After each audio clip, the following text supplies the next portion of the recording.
Jesucristo es un buen Salvador y un gran Salvador para grandes pecadores. Ya dije lo más importante. Casi que nos pudiéramos despedir y nos vamos con las mejores noticias que hay en este universo. Somos pecadores, rebeldes, enemigos de Dios. Pero Dios en su gran amor envió a su Hijo para que muriera en la cruz, pagando el precio por nuestra maldad. Y todo aquel que se arrepiente de sus pecados y cree en Jesús, no verá condenación, sino que tiene una herencia en los cielos que no se puede perder, que nadie se la puede robar por la obra de Cristo Jesús. Amén. Lucas capítulo 3 y hoy vamos a estar en los versículos del 1 al 20.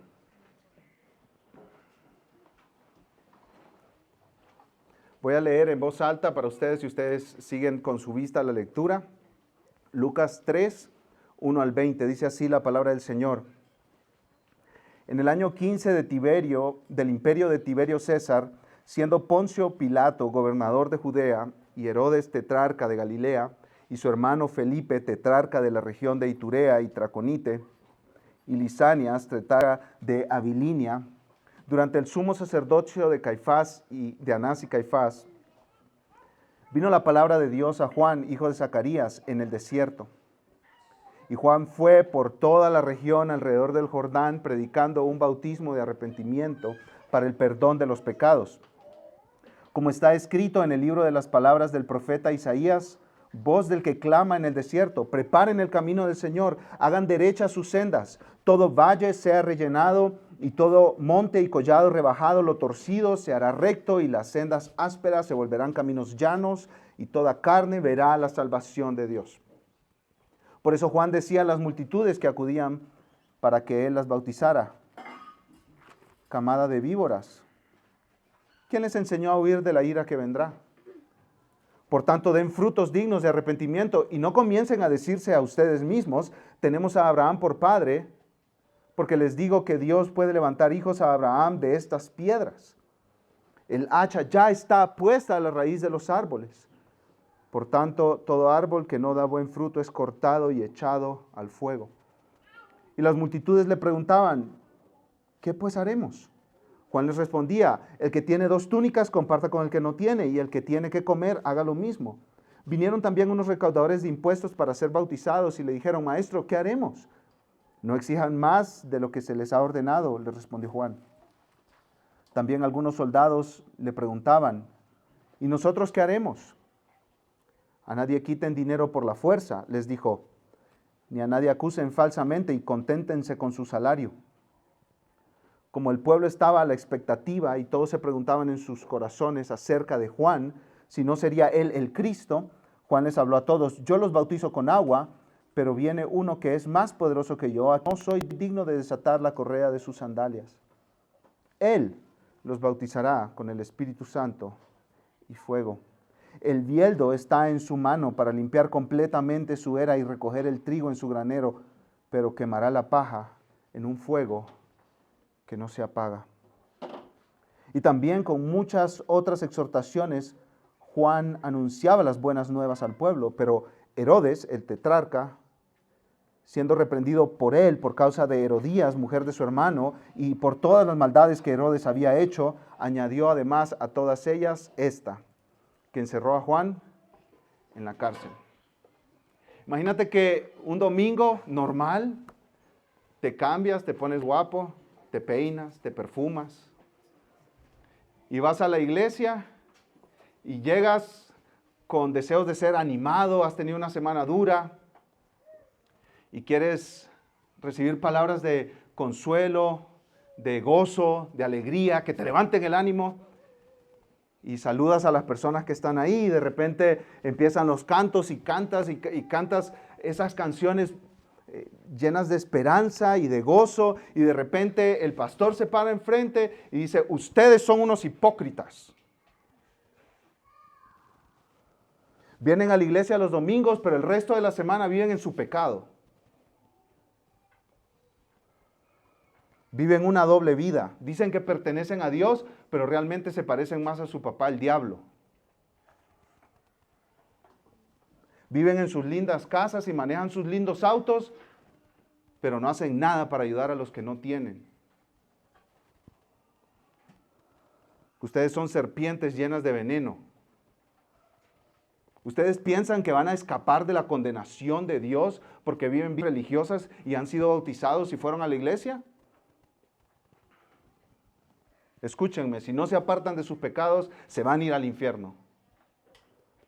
¿Qué tal esa introducción para un sermón?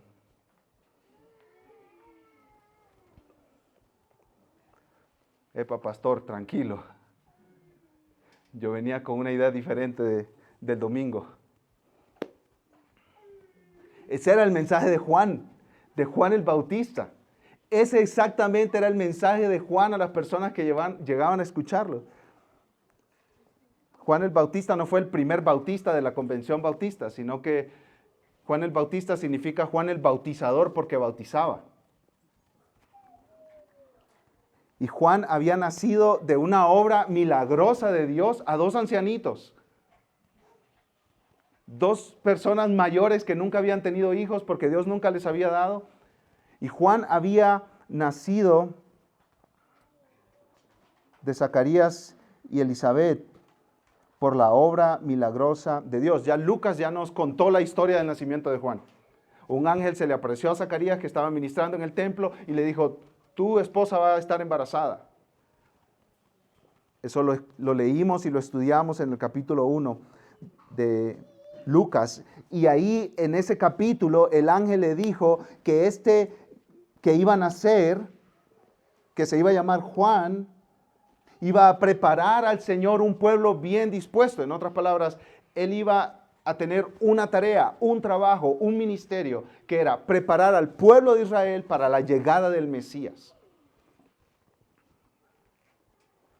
Habían pasado 400 años desde la última vez que Dios había hablado a través de un profeta a su pueblo. 400 años. Eso es muchísimo tiempo.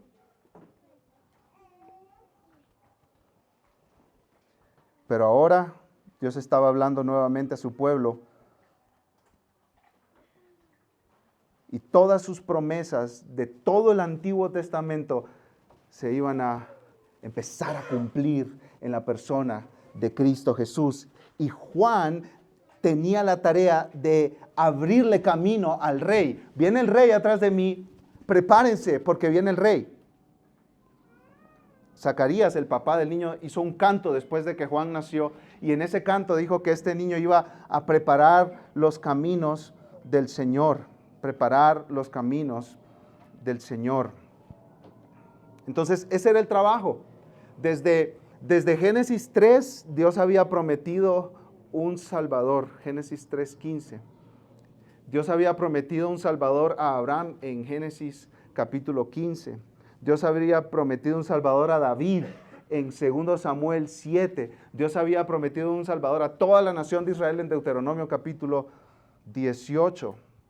Y a través de todos los profetas Dios había estado prometiendo, viene uno que va a liberar al pueblo, viene uno que va a salvar. Y ya llegó la hora. Entonces, la tarea de Juan era preparar a Israel para la llegada de ese tan esperado Salvador, Mesías ungido. Este sermón se titula Juan prepara el camino para el Rey Jesús. Y lo que vamos a ver es exactamente a seguir la trayectoria de Lucas en este pasaje que acabamos de leer para ver cómo es que él hizo su ministerio, en qué contexto hizo su ministerio y cómo terminó su ministerio también. Cómo Juan llevó a cabo este trabajo de preparar el camino para la venida del Señor Jesús. Entonces, veamos en primer lugar el contexto del ministerio de Juan. El contexto del ministerio de Juan. Lucas nos presenta toda la escena. El capítulo 2 de Lucas termina hablando de Jesús en el templo cuando tenía Jesús unos 12 años de edad. Pero ya han pasado unos 18 años cuando empezamos a leer Lucas 3:1. Entre el capítulo 2 y el capítulo 3 de Lucas, entre el final del capítulo 2 y el principio del capítulo 3, hay unos 18 años ahí. No se nos dice nada de Juan, no se nos dice nada de Jesús. Ellos están como en el anonimato, preparándose para su ministerio. Ambos eran contemporáneos, solo unos meses los separaban de su nacimiento. Y ahí comienza Lucas esta narración del trabajo de Juan. ¿En qué contexto ministró Juan? ¿En qué contexto trabajó Juan? ¿En qué contexto Juan tenía que preparar el camino para la llegada de ese rey? Y aquí Lucas lo que hace es que nos da un montón de nombres. Tiberio César, Poncio Pilato, Herodes tetrarca, Felipe tetrarca, Lisanias, también tetrarca, Anás y Caifás y Lucas. Todos esos nombres, ¿para qué? Recordemos que Lucas está escribiendo este evangelio específicamente para una persona. ¿Recuerdan? En el capítulo 1 dice Lucas, en los primeros versículos, que este evangelio lo está escribiendo para su amigo Teófilo. Para su amigo Teófilo, que era una persona de alto rango en el gobierno. Y Lucas le quiere dejar saber a Teófilo que quizás estaba teniendo dudas acerca de su fe. Quizás estaba haciendo preguntas. ¿Será esto verdad? ¿Habrá sucedido esto que me han contado de Jesús y que murió en la cruz y que resucitó al tercer día? Y lo que hace Lucas es decirle, estos eventos de la vida perfecta, la muerte y la resurrección de Jesús, tuvieron lugar en la historia. Son verdad, no son ficción. Me gusta cómo R.C. Sproul dice, el evangelio no comienza con la frase, érase una vez, como empiezan las historias, los cuentos de hadas. Empieza con nombres de emperadores, de gobernadores, de líderes religiosos. Esta es verdad, esto es historia. Y no sucedió en un rincón, escondido de todo el mundo, sucedió en público para que todos lo vean. Todos se dieron cuenta de esto, incluso los gobernantes de la nación. Lucas le está diciendo a su amigo Teófilo, todo esto es verdad. Ahora, todas estas personas que Lucas nos menciona, de algunos no conocemos mucho como de Felipe y de Lisanias, pero de los otros sí conocemos bastante. Y eran personas perversas, eran malos, eran despiadados. Eran gobernantes, ya sea del Imperio Romano como Tiberio César, el segundo emperador romano, después de Augusto César, que ya Lucas nos lo presentó antes, en el capítulo 1, o eran gobernantes regionales o gobernantes de una región. Algunos nombres les suenan familiares, ¿no es cierto? Pilato. Ese nombre es familiar para la mayoría de las personas, incluso para gente que nunca ha ido a la iglesia. Me lavo las manos como Pilato, dicen. ¿Cómo? No es mi culpa. Yo de eso no tomo responsabilidad. Pilato es conocido por ser el hombre que condenó a Jesús a la cruz. Herodes también es bastante mencionado, no solo en Lucas, sino en Hechos. Un hombre perverso, sin moral, dispuesto a hacer cualquier cosa para su beneficio. Y lo peor de Herodes era su esposa, Herodías. Era una mujer perversa que fue la que pidió la cabeza de Juan el Bautista en un plato. ¿Qué tan mala era esta gente que gobernaba Roma y que gobernaba Israel? Era profundamente perversa. Y quizá ustedes digan, pero Daniel, en la religión las cosas estaban mejor, ¿no es cierto? Los líderes religiosos eran buena gente, eran buenas personas, estaban buscando el bien del pueblo. Pues ahí Lucas nos presenta dos, Anás y Caifás, que después los vamos a seguir conociendo mientras sigamos el evangelio de Lucas. Pero Anás y Caifás eran dos personajes, líderes religiosos de la nación, también perversos. Querían su propio beneficio económico, su propio poder, en lugar de hacer lo que se supone que el sumo sacerdote en Israel debía hacer, representar al pueblo delante de Dios. O sea, Anás y Caifás no tenían las cosas de Dios en su mente, no tenían los propósitos de Dios en su corazón, no amaban a Dios, amaban el poder, amaban la riqueza. Ellos eran los que tenían los negocios en el templo. ¿Recuerdan que Jesús entró y sacó a los vendedores y a los cambiadores de monedas del templo y les dijo, ustedes han hecho una cueva de ladrones en la casa de mi padre? Se supone que esto tenía que ser una casa de oración y ustedes la han convertido en un lugar donde se hacen todo tipo de crímenes, de robos. ¿Quiénes eran los jefes de esos negocios? Anás y Caifás. Y si ustedes son tan negativos como yo, que siempre le miran las cosas malas a la vida, pudieran decir, qué bueno puede salir de ese momento histórico. El gobierno está corrupto, los líderes religiosos son corruptos, hay muy poca gente interesada en la verdad, en amar a Dios, en conocer a Dios. Han pasado 400 años sin que Dios haya hablado a su pueblo. ¿Qué de bueno puede salir de ahí?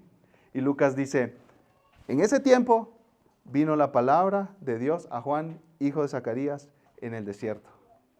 En el tiempo de mayor oscuridad empezó a brillar la luz por la obra de Dios. Por la obra de Dios.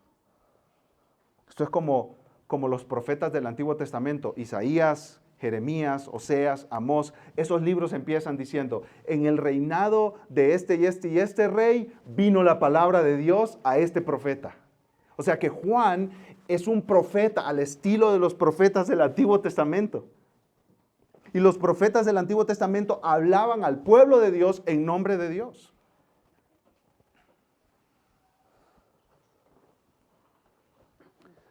Ahora, Juan nació de dos ancianitos, ¿no es cierto? ¿Lo recuerdan? Ya de edad muy avanzada, dice el capítulo 1. Entonces, eso quiere decir que seguramente Juan quedó huérfano muy chico. Muy chico. Él enterró a sus papás cuando él era muy pequeño. Y en Lucas 1:80 dice que él crecía en lugares desiertos. Algunos empiezan a suponer y a decir que había unas comunidades en los desiertos que querían vivir para Dios y que adoptaron a Juan ahí. Puede ser, no sabemos. Pero lo que sí sabemos es que cuando Juan estaba en el desierto, vino la palabra de Dios a él para que él empezara el trabajo de preparar al pueblo de Dios para la llegada del Mesías. El desierto, un lugar árido, tierra seca, rocosa, inhabitada, lejos de las ciudades, lejos de la comodidad. Y ahí llegó la palabra de Dios para Juan. El desierto también recordaba a los israelitas que ellos habían estado errantes por el desierto cuando salieron de Egipto, de la esclavitud.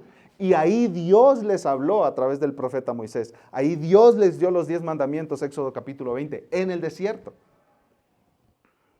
Entonces era un tiempo oscuro, peligroso para quienes no amaban a Dios. A Juan le cortaron la cabeza. Así terminó su ministerio, como veremos en un momento. Parecía que el mal estaba venciendo, que las tinieblas eran demasiado oscuras como para dar paso a la luz, pero en ese momento de mayores tinieblas vino la palabra de Dios a Juan. Ahora, yo quiero hacer una aplicación aquí, específicamente a los hombres. Específicamente a los hombres. Juan tenía que preparar un pueblo que no amaba a Dios, que odiaba a Dios, que amaba el dinero, que amaba el placer, la comodidad. ¿Qué tipo de hombre necesitas para esa tarea? Este hombre iba a confrontar a todo el establecimiento religioso, a todo el establecimiento político, iba a confrontar la moralidad de la gente, iba a confrontar a los fariseos, a los saduceos, a los maestros de la ley, a los escribas, a los religiosos, a la gente que se sabía todo el Antiguo Testamento de memoria, pero no vivían para Dios. ¿Qué tipo de hombre es necesario para esa tarea? Tenía que ser un hombre valiente. Un blandito no funciona. ¿No es cierto? Una persona endeble no funciona. Una persona suave no funciona. Era un tiempo de mucha corrupción, de gente que odiaba a Dios y odiaba su palabra. Y aquí venía Juan, que no le estaban haciendo una recepción. Se necesitaba alguien valiente para preparar al pueblo de Dios. Alguien sin miedo al hombre, ¿cierto? Sin miedo a la gente, sin miedo al qué dirán. Como aplicación, yo les quiero contar la historia de John Knox. John Knox vivió hace 500 años. Nació exactamente hace 510 años, 1514. Nació en Escocia. Este hombre nació 3 años antes de que Martín Lutero clavara las famosas 95 tesis en la puerta de la iglesia de Wittenberg, en Alemania. Y nació casi en medio de la Reforma Protestante. Se convirtió al Evangelio y se fue a entrenar como pastor en Ginebra, donde estaba Juan Calvino. Y ahí en Ginebra le ofrecieron ser pastor de la iglesia de los exiliados ingleses. Súper fácil el trabajo, al lado de Calvino y de otros amigos de la Reforma, rodeado por gente que le aplaudía y que le amaba, pero él decidió ir a Escocia a predicar el Evangelio, a riesgo de muerte. Un historiador describió Escocia como un reino brutal y atrasado, dominado por líderes religiosos codiciosos y arrogantes y por un poder civil corrupto. Ese hombre dijo, dejo la comodidad de Ginebra y me voy a Escocia a predicar el Evangelio, aunque me cueste la vida, me cueste lo que me cueste, para enfrentarme a líderes religiosos corruptos, para enfrentarme a políticos corruptos, casi lo que le pasó a Juan en el primer siglo. Un escritor llamado Douglas Bond escribe una biografía sobre John Knox y dice estas palabras que me pegaron de verdad. Y yo estoy haciendo un llamado a los hombres para que nos levantemos y que no tengamos temor, porque en tiempos oscuros como los que vivimos, quizá no tanto como John Knox, no tanto como Juan, pero son tiempos oscuros, necesitamos hombres valientes, esposos valientes, padres valientes. Hombres que se levanten, que trabajen con dignidad y honor y levanten a sus familias para la gloria de Dios. Aunque los critiquen, aunque hablen mal de Él. Escuchen las palabras de Douglas Bond sobre John Knox. Los hombres llamados a ser profetas no son por lo general sensibles al tacto, varones suaves. En la historia de la redención, los Elías han sido voces en el desierto. Hombres llamados a oponerse a los críticos que crujen los dientes. Hombres encargados de la tarea profundamente impopular de declarar la palabra de Dios a personas que se han aliado con los enemigos de esa palabra. John Knox fue hecho en ese molde. Como Elías en el Antiguo Testamento, como Jeremías, como los profetas, como Moisés y como Juan el Bautista también. Ahora, John Knox era un debilucho, lo describen como un chaparrito así, flaquillo, débil. Cuando le dijeron la primera vez que iba a predicar, salió llorando a su cuarto. Y dice que sus piernas le temblaban y que estaba angustiado. ¿Dónde encontró ese chaparrito flaquillo, endeble, el poder y la fuerza para oponerse a tanta maldad y corrupción en Escocia? En Dios. Escucha lo que dice Martin Lloyd-Jones sobre John Knox. Se necesitan hombres especiales para tiempos especiales y Dios siempre produce tales hombres. Un hombre suave no habría sido útil en la Escocia del siglo XVI. Se necesita un hombre fuerte, firme y valiente. Tal hombre como lo fue John Knox. En aquellos tiempos se necesitaba un hombre de carácter fuerte y valiente y Dios produjo ese hombre. Y cada generación necesita hombres así. Necesitamos hombres que no se acobarden ante los desafíos que es ser un hombre. Guiar una familia es un gran desafío. Criar hijos es un gran desafío. Levantar una iglesia, plantar una iglesia es un gran desafío. Ir de misionero a lugares donde jamás se ha escuchado el nombre de Cristo es un gran desafío y nos da miedo y nos tiemblan las piernas. Y lloramos y decimos, yo no puedo hacer eso, es muy difícil para mí. Y Juan el Bautista nos recuerda, Dios da la valentía que tú necesitas, hombre, para levantarte y hacer lo que Dios te ha llamado a hacer. Necesitamos hombres así. Esta iglesia tiene unos pocos meses de existir y no va a existir por mucho tiempo sin hombres valientes. No va a existir por mucho tiempo sin hombres valientes. Necesitamos hombres que no le tengan miedo a declarar el mensaje de Dios y a vivir según la misión de Dios. para avanzar el reino de Cristo. Entonces vemos el contexto del ministerio de Juan el Bautista. Ahora veamos en segundo lugar el contenido del mensaje de Juan el Bautista. El contenido del mensaje. ¿Qué predicaba? ¿Qué decía? Versículo 3. Y Juan fue por toda la región alrededor del Jordán predicando un bautismo de arrepentimiento para el perdón de los pecados.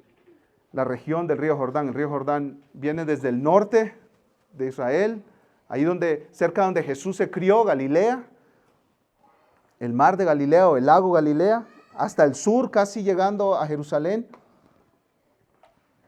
Y ese río mide unos 360 kilómetros de largo. Y en toda esa zona Juan estaba predicando.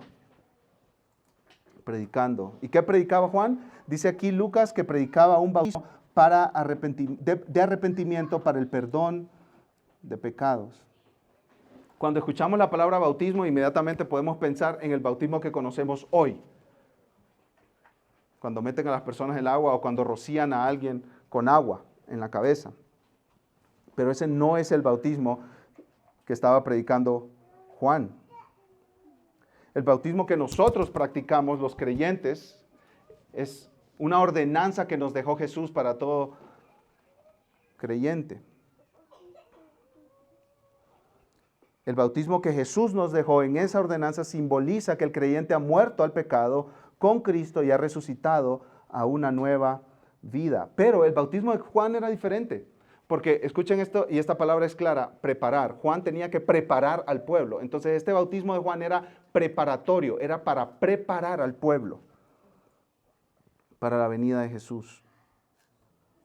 Y este bautismo, Lucas nos dice que es un bautismo de arrepentimiento para el perdón de pecados. Ahora, aquí necesitamos un dato histórico para entender el bautismo de Juan. Los judíos no se bautizaban porque ya eran parte del pueblo de Dios. En el tiempo de Juan, los únicos que se bautizaban eran los gentiles que se convertían al judaísmo.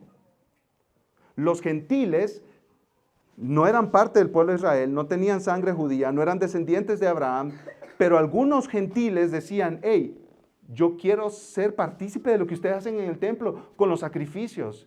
Yo quiero pertenecer a esa familia que ustedes pertenecen. Entonces, lo que hacían los judíos era bautizar a esos gentiles y así, entonces podían por lo menos acercarse un poco más en el templo para tener comunión con el Dios de los judíos.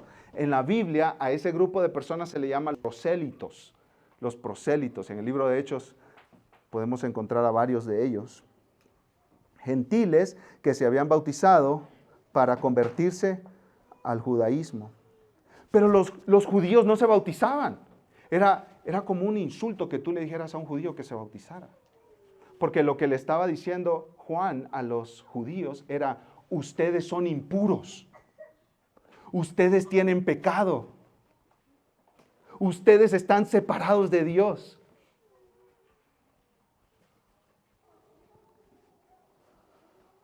Los judíos decían, nosotros estamos dentro del pueblo de Dios, pero Juan les decía, no, ustedes están fuera del pueblo de Dios por su pecado, por su maldad.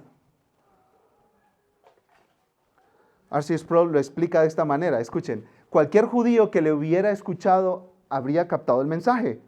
Juan estaba comunicando, eres impuro. Juan se dirigía a los judíos, es más, a los líderes religiosos de los judíos, como si fueran gentiles. El punto es este. Una nueva era estaba a punto de comenzar. Los caminos de Israel se habían torcido. Los líderes religiosos se habían corrompido. Juan está diciendo, dice R.C. Sproul, que el Mesías está listo para venir, pero el pueblo no está listo para recibirlo. El pueblo de Dios es impuro. Y si quieren conocer al Mesías, primero deben purificarse. Por eso el bautismo es un bautismo de arrepentimiento. ¿Qué es el arrepentimiento? Volverse a Dios. Cuando tú vas manejando en una dirección, digamos que vas al norte de la ciudad, y de repente dices, no, tengo que ir en la otra dirección, y haces una vuelta en U, y empiezas a ir al sur de la ciudad. Eso es arrepentimiento, es cambiar de dirección. Estás caminando en tu pecado, amas tu pecado, abrazas tu pecado, tienes tu rostro hacia el pecado, porque esa es tu vida. Tus deseos, tus placeres, tus propósitos, tus metas, y tu espalda está hacia Dios. No quieres saber de Dios. De vez en cuando dices Dios y rezas o haces un par de oraciones o vas de vez en cuando a la iglesia, pero lo que realmente ama tu corazón es el pecado y la maldad. Y arrepentimiento es que volteas tu rostro a Dios, tu corazón a Dios, tus deseos a Dios, sus propósitos se vuelven tuyos, sus planes tú los empiezas a amar, su palabra tú la amas y tú le has dado la espalda al pecado. Ese es arrepentimiento. Volverse del pecado a Dios.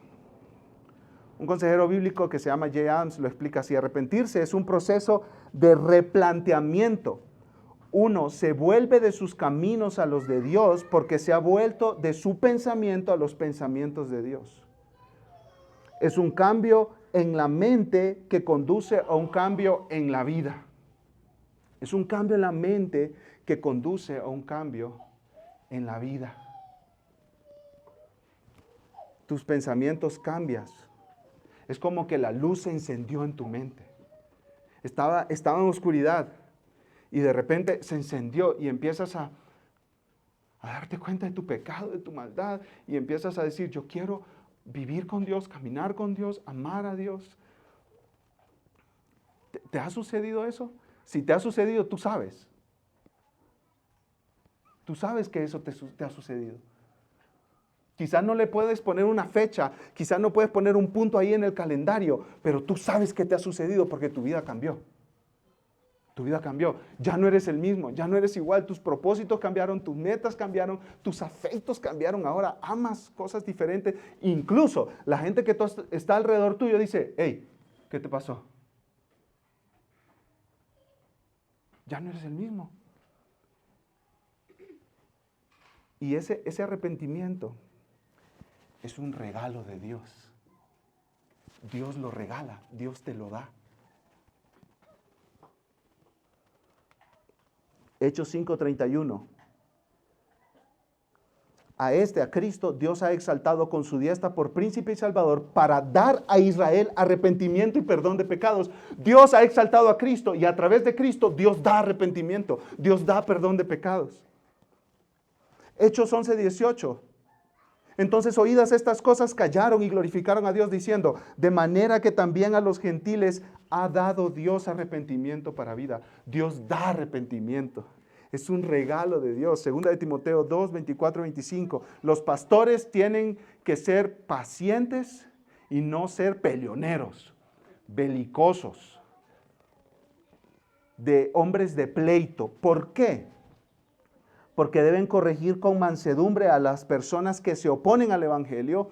Y escucha lo que dice Pablo: por si quizá Dios les conceda que se arrepientan para conocer la verdad. En otras palabras, cuando un pastor está hablando con alguien del evangelio y esa persona se está oponiendo al evangelio, Dios tiene que regalarle arrepentimiento para que esa persona deje de oponerse al evangelio y abrace al evangelio. Esto es un regalo de Dios. El arrepentimiento para salvación es un regalo de Dios. Pero todavía Juan les llama a la gente a que se arrepientan. Y es que están esas dos partes. Yo soy responsable de arrepentirme. Y si me arrepiento es porque Dios me regaló el arrepentimiento. ¿Sí captaron esa? Dios me llama a mí a que me arrepienta. Y si me arrepiento, no puedo decir: soy más inteligente que el que no se arrepintió. Qué bobo aquel que no se arrepintió. Yo sí me arrepentí. No puedo decir eso. Lo único que puedo decir es: gracias Dios por regalarme el arrepentimiento. Pero las personas que no se arrepienten no pueden decir: es culpa de Dios porque Dios no me dio el arrepentimiento. No, arrepiéntete. Y si te arrepientes, quiere decir que Dios te lo dio. Ese es el mensaje del evangelio. Arrepiéntete, y si te arrepientes es porque Dios te lo regaló. Así que un maestro mío decía, en la puerta de entrada al cielo, como si hubiera una puerta, o por así decirlo, hay un rótulo grande que dice, vengan todos los que se arrepienten de sus pecados y confían en Jesús. Vengan todos. Y cuando entras y volteas a ver la puerta, traído por el Padre, traído por el Padre, traído por el Padre. Tú eres responsable de responder en arrepentimiento y fe al mensaje del Evangelio. Y si respondes en arrepentimiento y fe, es porque Dios tuvo misericordia de ti y cambió tu corazón. Te hizo una nueva criatura. Ese es el mensaje de Juan. Ahora, yo quiero aplicar esto para nosotros hoy. La nación de Israel tenía líderes corruptos. ¿No es cierto? Tenía líderes políticos corruptos. Tenía líderes espirituales o religiosos corruptos también. Pero, oigan, su mayor necesidad no era el cambio de un gobierno o que se derrocara un gobierno. Su mayor necesidad era un arrepentimiento de corazón. Por eso Juan no llega diciendo, hagamos una revolución aquí, quitemos al emperador de Roma, que es corrupto, o quitemos a los sumos sacerdotes que son corruptos. No, Juan llega y dice, independientemente de todos los problemas que hayan afuera, tu mayor problema está en tu corazón. Tu mayor problema no es tu esposa, no es tu matrimonio, tu mayor problema no son tus finanzas, tu mayor problema no es tu falta de trabajo o tu mucho trabajo. El mayor problema de los seres humanos es el pecado. Y Juan lo que está haciendo es preparando a la gente porque ya viene Cristo. Y Cristo viene a salvarte de tu pecado.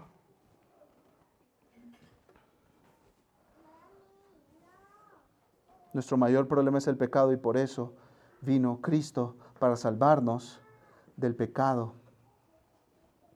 Y miren que el ministerio de Juan fue en cumplimiento de profecías. Versículo 4, como está escrito en el libro de las palabras del profeta Isaías, voz del que clama en el desierto, preparen el camino del Señor, hagan derechas sus sendas, todo valle será rellenado y todo monte y collado rebajado, lo torcido se hará recto y las sendas ásperas se volverán caminos llanos y toda carne verá la salvación de Dios. ¿De dónde toma esto Lucas? De Isaías 40. Lo acabamos de leer en el tiempo de lectura bíblica. Es interesante ver el panorama general de Isaías. Isaías viene desde el capítulo 1 hablando, Dios es un juez que trae juicio, Dios es un juez que trae a juicio a Israel y a las naciones vecinas. Hasta el capítulo 39. Y el capítulo 40 empieza con las palabras, consuelen, consuelen a mi pueblo. Dice su Dios, hablen al corazón de Jerusalén y díganle a voces que su lucha ha terminado, que su iniquidad ha sido quitada. Ese Dios que trae juicio también muestra misericordia. Y ese era el trabajo de Juan. El trabajo de Juan era decirle al pueblo, pueblo, prepárense. Ustedes son pecadores que merecen la condenación eterna, merecen ir al infierno, pero Dios envió a un Salvador para mostrar su misericordia y salvarlos de su maldad. Juan les decía, en otras palabras, su corazón es como un desierto que necesita ser preparado para la llegada del Rey Jesús que viene a salvar. Versículo 7. Por eso Juan decía a las multitudes que acudían para que él las bautizara, camada de víboras. ¿Quién les enseñó a huir de la ira venidera? Cero tacto, Juan, cero tacto. Vas a hacer enojar a la gente, Juan. Cuidado, camada de víboras. Ustedes son serpientes llenas de veneno que están huyendo como las serpientes huyen cuando se enciende un arbusto o de un incendio. Se enciende un arbusto en fuego. Y aquí hay una conexión entre serpiente y Satanás. ¿Recuerdan en Génesis capítulo 3? Que Satanás tomó una serpiente y tentó a Eva para que Eva pecara contra Dios. Lo que Juan está diciendo es fuerte. No le está diciendo, ustedes, pueblo de Israel, son el pueblo elegido de Dios. Les está diciendo, ustedes son como Satanás. ¿Quién les enseñó a huir de la ira que vendrá? Versículo 8, por tanto, den frutos dignos de arrepentimiento. Y no comiencen a decirse a ustedes mismos, tenemos a Abraham por padre, porque les digo que Dios puede levantar hijos a Abraham de estas piedras. Los judíos que estaban escuchando ahí a Juan podían decir, Juan, pero ¿por qué nos estás hablando así? Nos estás llamando a bautizarnos. Quiere decir que nos estás diciendo que somos impuros, que somos pecadores. ¿Por qué nos estás hablando así, Juan? Nosotros somos hijos de Abraham, hijos del pacto, hijos de la promesa.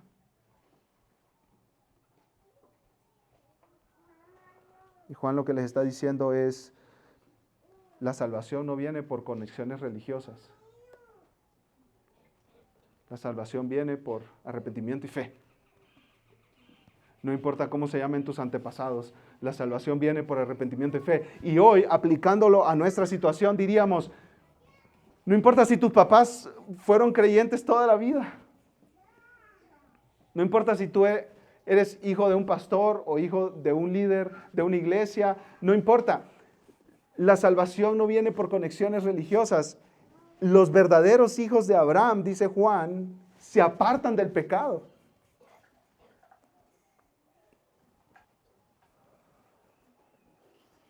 Dios no nos salva por nuestra línea familiar, por nuestro árbol genealógico.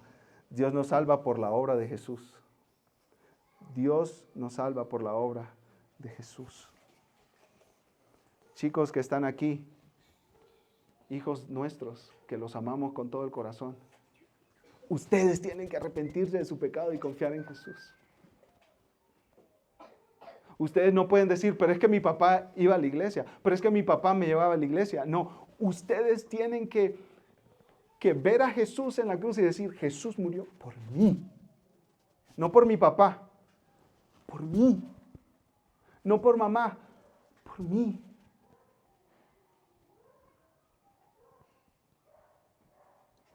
Y Juan, ¿puedes decirnos por favor qué tan urgente es esto? ¿Qué tan urgente es? Versículo 9, el hacha ya está puesta a la raíz de los árboles, por tanto todo árbol que no da buen fruto es cortado y echado al fuego. Esto es muy urgente, esto es súper urgente. No le des más largas, no procrastines más, no dejes esto para después. Ven a Cristo hoy. Prepárate para Cristo arrepintiéndote de tus pecados hoy. La imagen de Juan aquí es de un talador de un árbol que está a punto de dar el último golpe antes de que el árbol caiga. El último golpe. El juicio está pronto por llegar. El hacha de la ira divina está a punto de golpear. Y las personas que no se han arrepentido de sus pecados y no han confiado en Jesús para salvación, irán por siempre al infierno. No tomes esto a la ligera. Esto es serio. El fuego aquí describe el estado final de las personas que no conocen a Cristo como su Salvador. El fuego aquí describe la realidad que no se podrá cambiar jamás de las personas que estén en el infierno. Jamás. Jamás saldrán las personas del infierno. Juan está siendo fuerte y severo para despertar a las personas. A veces estamos distraídos en 1000 cosas. Y ni tan siquiera se nos ocurre pensar que vendrá un día donde ya no estaremos en esta tierra, donde todo lo que habremos disfrutado pasará, las casas pasarán, los carros pasarán, los trabajos pasarán, nuestras familias pasarán, nuestros cuerpos volverán al polvo. Y estaremos delante de Dios para rendir cuentas. Y nosotros seremos juzgados y Él será el juez. Juan está diciendo palabras severas y duras, porque esto es urgente. Y yo te hago una pregunta a ti, ¿te has arrepentido de tus pecados y confiado en Jesús? Si no lo has hecho, hazlo hoy, porque esto es demasiado urgente. Acabamos de cantar hace unos minutos, y al morir yo cantaré, ¿recuerdan? La canción nueva que nos enseñó nuestro hermano Salvador. Y al morir yo cantaré, al morir, vamos a morir. ¿Estás listo? La única manera de estar listo es arrepintiéndote de tu pecado y confiando en Jesús para la salvación eterna de tu alma. Eterna de tu alma. Y si te has arrepentido y has confiado en Jesús, hay evidencias prácticas en tu vida. Se puede ver, se puede notar. Y aquí pasamos al tercer punto, las consecuencias prácticas para los oyentes de Juan.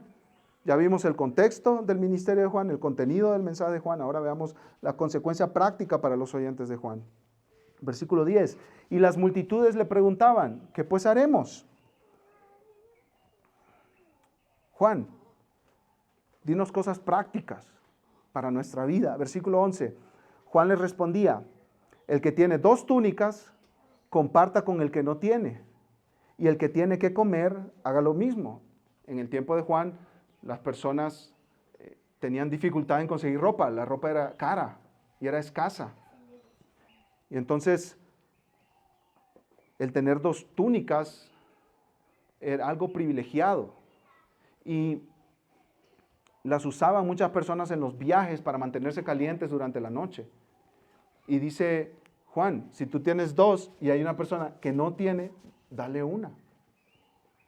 Y cuando habla de la comida, dice, si tú tienes que comer, y ahí las palabras son en plural, si tienes comidas, si tienes cosas que comer, comparte al que no tiene nada. Nuestra manera en cómo manejamos nuestras posesiones, nuestro dinero, nuestras pertenencias, refleja la condición de nuestro corazón. ¿Sí notaron? O sea, el arrepentimiento y la fe da como fruto una manera diferente de manejar el dinero y de ver las posesiones en esta vida. Los que verdaderamente se han arrepentido y confiado en Jesús van a poder dar libremente de las cosas que Dios les ha dado. Versículo 12.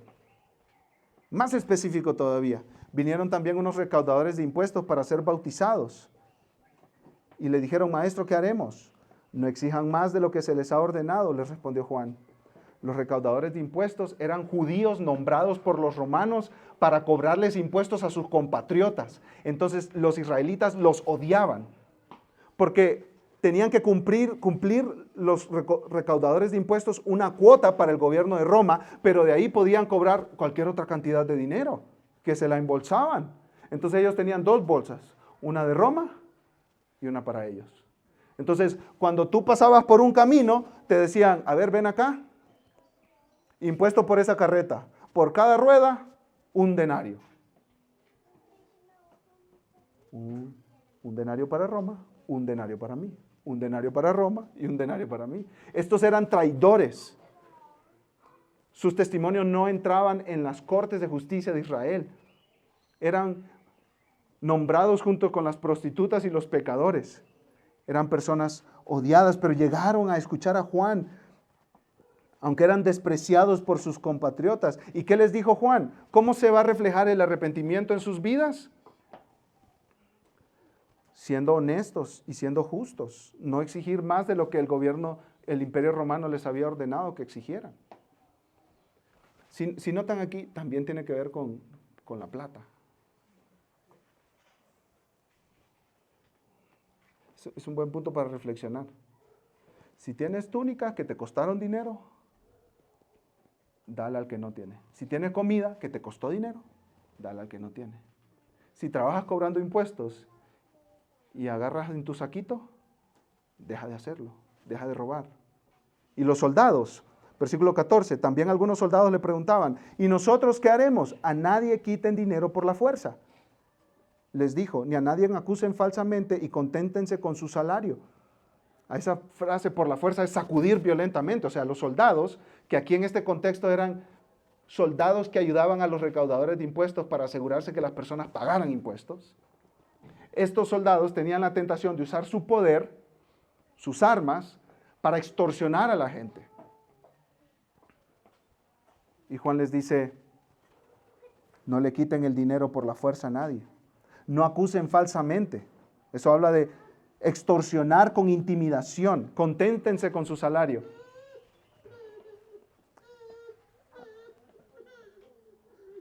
Juan no les dijo a los recaudadores de impuestos, dejen su trabajo y busquen otra cosa que hacer. Juan no les dijo a los soldados, dejen de ser soldados y busquen otra cosa que hacer, porque no hay nada pecaminoso en esas vocaciones en sí. Pero sí les dijo, en sus vocaciones particulares, ustedes van a ver maneras en que la fe en Jesús y el arrepentimiento de sus pecados les va a cambiar la manera de hacerlas.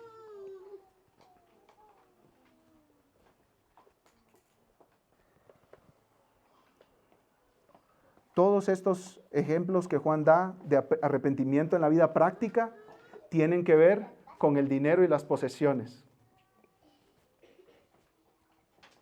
Y aquí está la aplicación para nosotros hoy.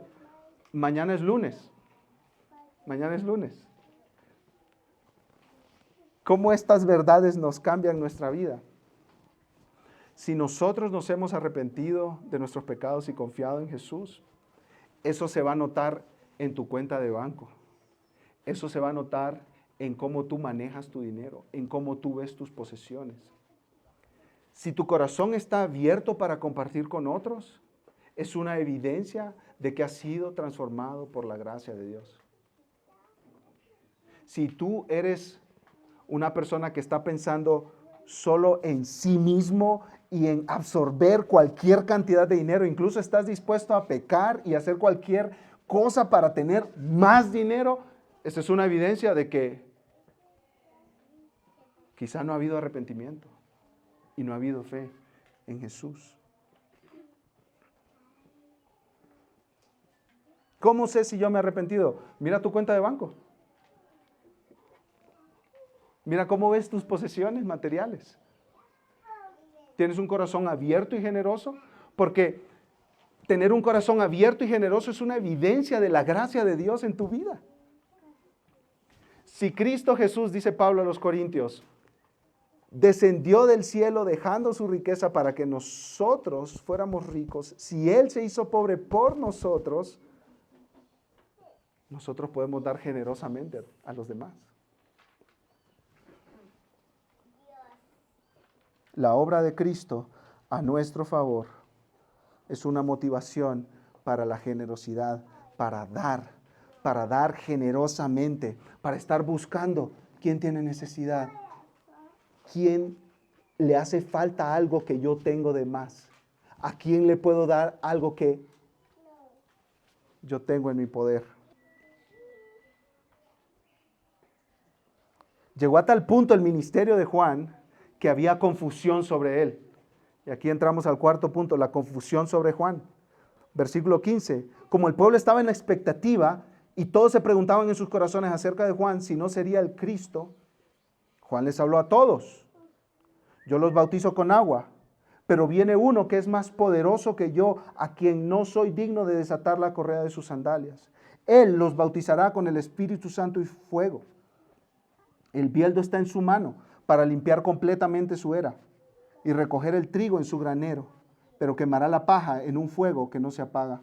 La gente empezó a preguntarle a Juan, Juan, ¿eres tú el Mesías? ¿Eres tú el prometido? ¿Eres tú el Cristo? El que se nos prometió desde Génesis, pasando por todos los libros históricos, por todos los libros proféticos, por los salmos. ¿Eres tú el que teníamos que esperar? El ministerio de Juan era tan fuerte, tan poderoso. Llegaban multitudes, miles y miles y miles de personas. Y Juan no estaba en el centro de la ciudad, ahí en Jerusalén, no estaba en el templo. Juan estaba en el desierto, lejos de todo, y ahí llegaban miles de personas a escucharlo. y creían que quizá él sería el Cristo. Pero Juan dice, no, yo no soy el Cristo. Yo soy chiquitito, chiquitito comparado con Cristo, que es enorme. Cristo es más fuerte que yo, dice Juan. Dice, yo los bautizo con agua, pero viene uno que es más poderoso que yo. Cristo es más fuerte que yo. Y el bautismo de Cristo es superior al bautismo mío, porque Él los bautizará con Espíritu Santo y fuego. Y esa referencia al Espíritu Santo y fuego es que cuando Cristo venga, la humanidad se separará en dos partes. Los que reciben el Espíritu Santo y son adoptados dentro de la familia de Dios, y con los que reciben el castigo eterno en el infierno. Ese es el bautismo de Cristo. Dice Juan, Cristo es más fuerte que yo, su bautismo es superior al mío y Él es el juez. El bieldo está en su mano para limpiar completamente su era. Ustedes saben que el bieldo es como una pala que usaban los agricultores que cosechaban trigo en aquel tiempo. Cuando ya el trigo había sido recogido, se tenía que sacar el grano de la envoltura que trae la planta. Y para eso aplastaban el trigo con piedras o con animales caminando sobre el trigo. Entonces, al final de la cosecha estaba ahí el grano de trigo y la paja que había quedado de lo que cubría al grano de trigo. Entonces, en un día con viento, el agricultor se ponía con una pala y tiraba el grano al viento, y el viento se llevaba la paja y el grano, que es más pesado, caía al suelo.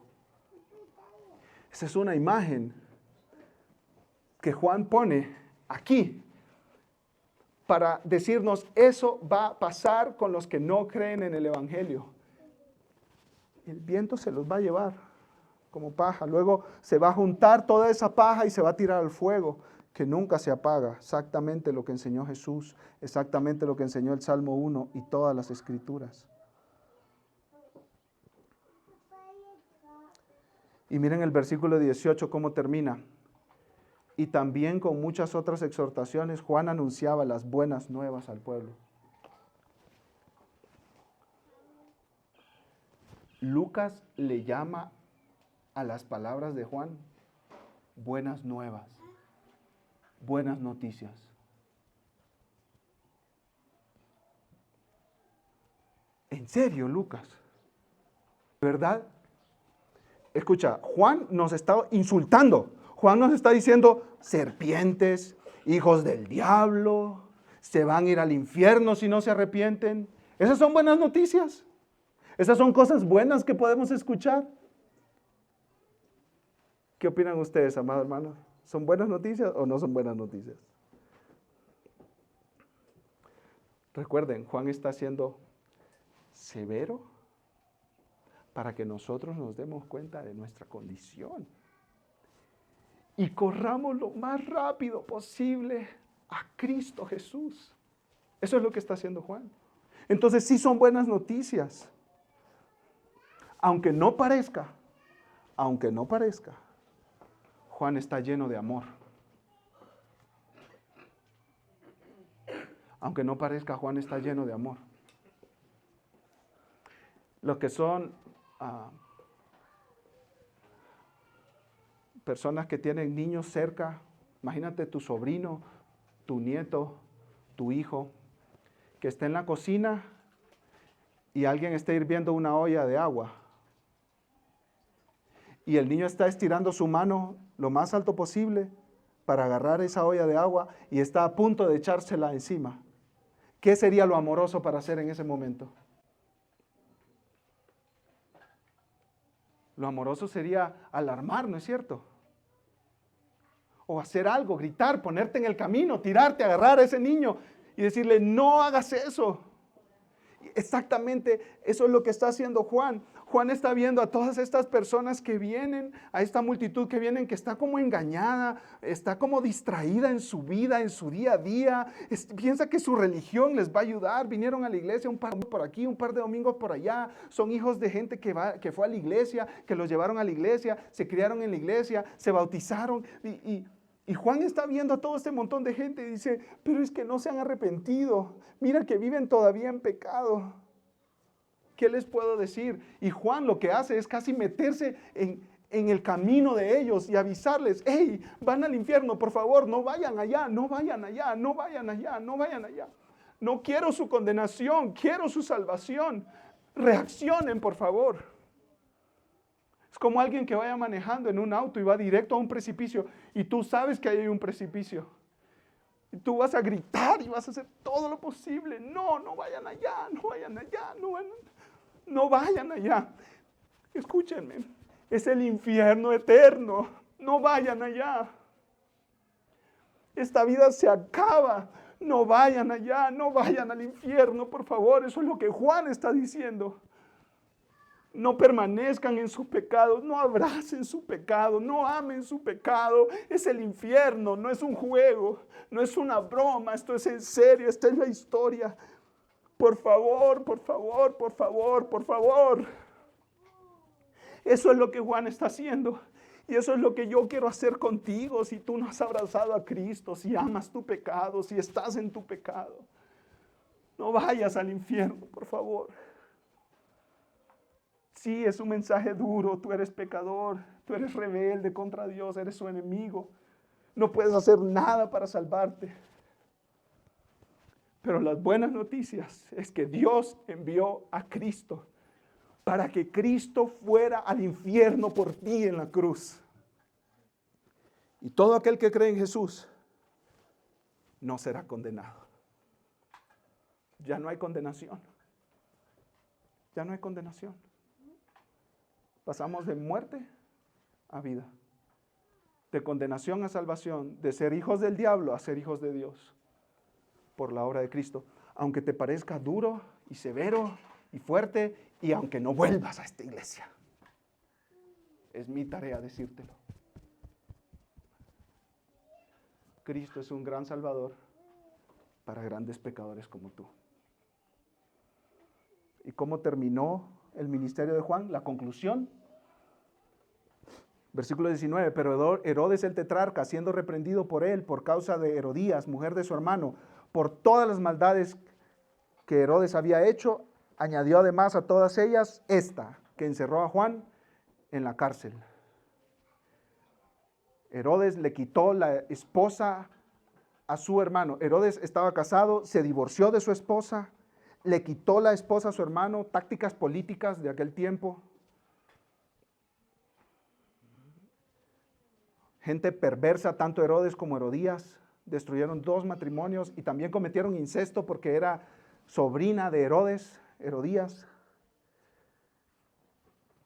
Y Juan le decía, Herodes, no está bien lo que estás haciendo, arrepiéntete.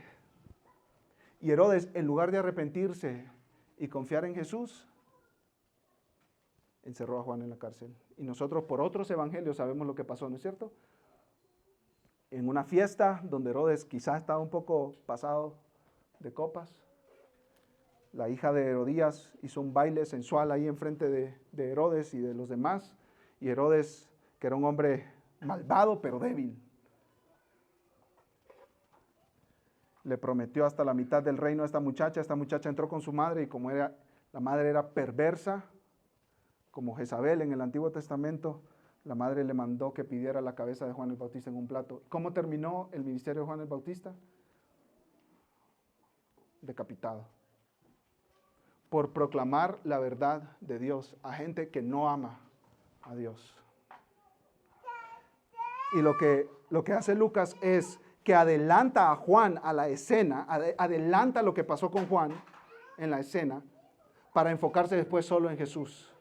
Y Juan solo es mencionado un par de veces más en el Evangelio de Lucas. Termino con esta pregunta.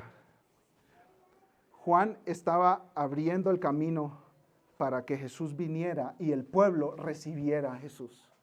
Estuviera preparado para recibir a Jesús. Mi pregunta para ti es, ¿has recibido a Jesús? Como tú, no como un personaje histórico, no como, sí, vivió 2000 años, sí, la iglesia, sí, la religión. No, como tu Salvador. Escucha lo que dice Juan 1, 10 y 12. Jesús estaba en el mundo y el mundo fue hecho por medio de él y el mundo no lo conoció. A lo suyo vino y los suyos no lo recibieron, el pueblo de Israel. Pero, buenas noticias aquí. A todos los que lo recibieron les dio el derecho de llegar a ser hijos de Dios, es decir, a los que creen en su nombre. Si tú recibes a Jesús, eres hijo de Dios.